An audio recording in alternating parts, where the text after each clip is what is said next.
ఆహ్లాదానికి address, recharge కి terrace. పూర్తి వివరాలకు చదవండి రేపటి సాక్షి దినపత్రిక. చంద్రబాబు చేస్తున్న డైవర్షన్ పాలిటిక్స్ పై వైఎస్ఆర్సీపీ శ్రేణులు మండిపడుతున్నారు. ఏదైతే అతని వైఫల్యాలు కప్పిపుచ్చుకోవడానికి ఈ యొక్క తిరుపతి లడ్డీలో కలిసిందంటూ ప్రచారం చేస్తున్నారు. దీనిపై మాట్లాడేందుకు కర్నూలు జిల్లా సంబంధించిన వైఎస్ఆర్సీపీ నాయకులను వారితో మాట్లాడదాం. మొదటగా మీరు చెప్పండి, అంటే ఈరోజు చూసుకున్నట్లయితే ఎటువంటి వైఫల్యాలు ఉన్నాయంటారు? ఎందుకు చంద్రబాబు యొక్క లడ్డు విషయాన్ని తెరపై తీసుకొచ్చారంటారు? ఇప్పుడు 100 రోజులు పూర్తయినా సూపర్ 6లో ఒకటి కూడా స్టార్ట్ చేయలేదు. అమ్మఒడి కావచ్చు, రైతు భరోసా కావచ్చు, నిరుద్యోగ భృతి కావచ్చు, మహిళలకు 1500 కావచ్చు, ఆర్టీసీ కావచ్చు, 3 సిలిండర్లు కావచ్చు, ఏది స్టార్ట్ చేయలేదు. ఆ సూపర్ 6 ఫెయిల్యూరే కాకుండా అదనంగా ఫెయిల్యూర్స్, మెడికల్ కాలేజీలకు వచ్చిన సీట్లను వద్దని వాపస్ పంపించినటువంటి మొట్టమొదటి సీఎం భారతదేశంలో. ఏదైతే మెడికల్కు ప్రిపేర్ అవుతున్నటువంటి స్టూడెంట్స్ వాళ్ళ తల్లిదండ్రులు అందరూ ఆగ్రహంగా ఉన్నారు. అదొకటి తప్పించుకోవాలి. రెండోది, విశాఖపట్నంలో ఉన్నటువంటి స్టీల్ ప్లాంట్ను ప్రైవేటైజేషన్ చేసే దాంట్లో కేంద్ర ప్రభుత్వానికి సహకరిస్తూ ఆయన ఎన్డీఏలో ఉండి కూడా అడ్డుపడకుండా ఉన్నాడు. ఎందుకు వాళ్లకు అల్టిమేటం ఇవ్వకుండా ఉన్నావు? ఆ రోజు మీ ఎమ్మెల్యే చేత రిజైన్ చేయించినావు. ఎందుకు అల్టిమేటం ఇచ్చి మీరు కనుక విశాఖపట్నం స్టీల్ ప్లాంట్ అని మీరు ప్రైవేటైజేషన్ చేస్తే మీకు మద్దతు ఇవ్వను, నేను ఉపసంహరించుకుంటాను చెప్పు, ధైర్యం ఉంటే చెప్పలేకుండావు. అదొక వైఫల్యము. నిన్న విజయవాడలో వచ్చినటువంటి వరదలలో అది ఘోరమైన వైఫల్యం. 10 రోజులైనప్పటికీ కూడా భోజనాలు అందించలేనటువంటి పరిస్థితి.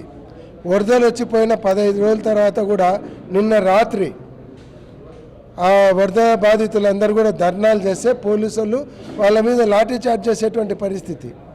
ఈ వైఫల్యాలన్నీ చుట్టుముట్టినాయి. కాబట్టి వీళ్ళు దీన్ని అన్నిటినీ డైవర్ట్ చేసుకోవాలంటే డైవర్ట్ చేయడానికి ఒక పెద్ద ఇష్యూ కావాలి. ఆ పెద్ద ఇష్యూ ఏందనేది భారత ప్రజలందరికీ సెంటిమెంట్తో ముడిపడినటువంటి అంశం ఏందనే దాంట్లో తిరుపతి లడ్డు వివాదం తీసుకొని వచ్చినాడు. అది ముఖ్యంగా. మరి ఈ యొక్క తిరుపతి లడ్డు విషయంలో జంతువుల యొక్క కొవ్వు ఆయిల్ కలిసిందని చెప్పేసి చంద్రబాబు మాట్లాడుతున్నారు. అయితే అది వాడలేదని చెప్పేసి నారా లోకేష్ అంటున్నారు. ఈవో ఒక విధంగా మాట్లాడుతున్నారు. అంటే వాళ్ళకు సంబంధించిన అధికారులు కావచ్చు, పార్టీ నేతలు కావచ్చు, ఈ 2 నాలుకల ధోరణి అనేది కనపడుతుంది. అంటే దీన్ని బట్టి ఏమర్థమవుతుందంట? 2 నాలుకల ధోరణి కాదు, 3 నాలుకల ధోరణి అయింది ఇప్పుడు. ఎందుకంటే ఏ పనికమాలనోడు కూడా తిరుమలకు కల్తీ నెయ్యిని చేయరు. మీరు చెప్పినట్లు పశువుల కొవ్వుతో తయారు చేసే నెయ్యిని అస్సలు ఏ పనికమాలనోడు చేయడు. అటువంటిది తీసుకొని వచ్చి లోకేష్ బాబు వాళ్ళేదన్నాడు. ఆయనేమో ఎడిబుల్ ఆయిల్ ఉంది కాబట్టి వాపస్ చేసినాడు అన్నాడు ఈవో గారు. నువ్వేమో దాంట్లో ఎడిబుల్ ఆయిల్ కాదు అనిమల్ ఆయిల్ ఉందని మీరు చెప్తున్నారు, అనిమల్ ఫ్యాట్ ఆయిల్ ఉందని. ఏది నిజం అనేది మీరు ముందు తెలుసుకోండి. శ్యామలరావు గారు ఏం చెప్పినారు? జూలై 23 రిపోర్ట్ వస్తానే దాంట్లో ఎడిబుల్ ఫ్యాట్ ఆయిల్ ఉంది, దాన్ని వాపస్ చేసినామని చెప్పినారు. లేదు వాడినారని మీరు చెప్తున్నారు. సరే, ఒకవేళ వాడింటే ఆయిల్ నువ్వు ఏదైతే 23 రిపోర్ట్లో అనిమల్ ఫ్యాట్ ఆయిల్ కలిసిందని వాడినప్పుడు, తెలిసి వాడినప్పుడు ఎందుకు శ్యామలరావు మీద కేసు పెట్టి ఆయనను సస్పెండ్ చేసి జైలు ఎందుకు వేయలేదు? ఏఆర్ కంపెనీ మీద ఇంతవరకు ఎందుకు కేసు పెట్టలేదు? పోనీ లోకేష్ బాబు గారు స్టేట్మెంట్ ఇచ్చినారు అసలు ఆ ఆయిల్ వాడలేదని. మరి ఆయనతో రీజైన్ ఎందుకు ఇప్పించలేదు? ఆ ఆయిల్ వాడినామని ఆయన చెప్పాలి కదా. నువ్వు వాడినామని నువ్వు చెప్తున్నావు, వాడలేదని కొడుకు చెప్తున్నాడు. ఇది నిజాలు తేల్చాలంటే ఏం చేస్తే బాగుంటుందని మీరు భావిస్తున్నారు?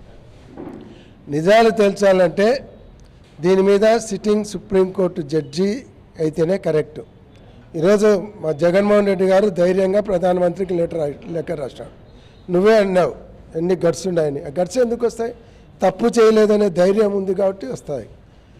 అంతేకాకుండా సిట్టింగ్ సుప్రీంకోర్టు జడ్జి అని ఎందుకు అంటున్నామంటే, ఈరోజు సిబిఐ సంస్థ కూడా కేంద్ర ప్రభుత్వ ఆధీనంలో ఉంది.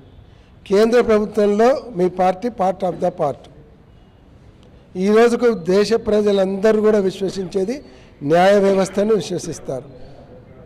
కాబట్టి సిట్టింగ్ జడ్జి, సుప్రీంకోర్టు జడ్జి కానీ రిటైర్డ్ సుప్రీంకోర్టు జడ్జి కానీ అయితే ప్రజలు నమ్ముతారు. ఇది ఏ ఒక్క రాజకీయ క్రీడకు సంబంధించినది కాదు, రాజకీయ అంశం కాదు.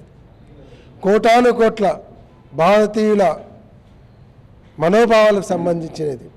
భారతీయులే కాదు, ఎక్కడ వెంకటేశ్వర స్వామికి విదేశాలలో ఉన్నటువంటి ఇతర భక్తులందరూ కూడా వాళ్ళకు సంబంధించినటువంటి విషయం, వాళ్ళ భక్తి ప్రవర్తనలకు సంబంధించింది.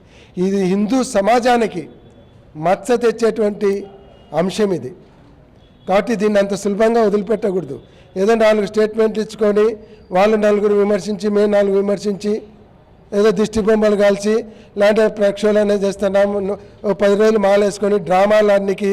ఇది సినిమా కంపెనీ కాదు, ఇది కోటాను కోట్ల వెంకటేశ్వర స్వామి భక్తులకు అందరికీ సంబంధించినటువంటి అంశం. కాబట్టి దీన్ని సుప్రీంకోర్టు జడ్జితో ఎంక్వైరీ చేయించి నిజానిజాలు బయటపడి ఎవరు తప్పైతే ఆ రోజు ఏ గవర్నమెంట్ శిక్షించాల్సిన అవసరం లేదు. శిక్షించడానికి వెంకటేశ్వర స్వామి ఉన్నాడు, కింద ప్రజలు ఉన్నారు.